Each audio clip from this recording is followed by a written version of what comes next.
I picked up the Panasonic 12 to 35mm f2.8 lens for a few reasons. First, I'm still using the kit lens that came with my Panasonic G7 camera, so now it's time to upgrade to some better glass and to some better image quality. In addition, this lens has an f2.8 aperture, which will let in a lot more light than this lens, and it has a constant aperture, meaning that when I zoom in, I will not lose any light.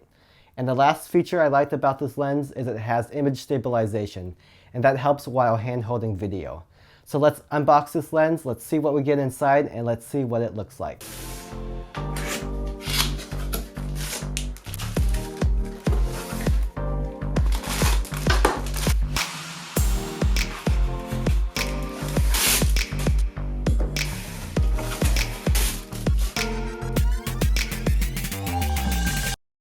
The first thing we get is an instruction manual. I normally don't read these manuals, but we can see off the bat that this lens has optical image stabilization, and it's also dust and splash resistant.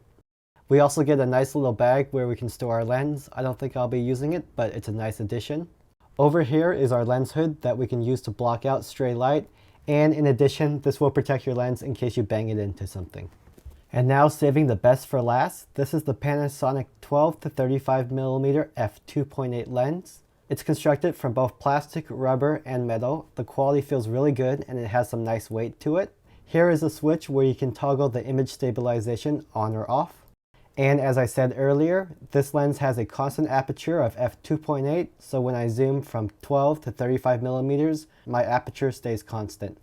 Another reason why I bought this lens that I forgot to mention earlier is because it has a nice range of focal lengths, from wide at 24mm to zoomed in at 70mm.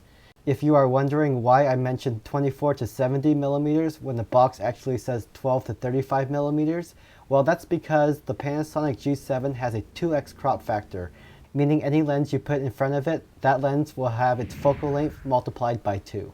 Stay tuned for my next video because I will be testing the low light performance, the depth of field, and the image stabilization of this lens. To be notified when I post that video, click on the red subscribe button right down below.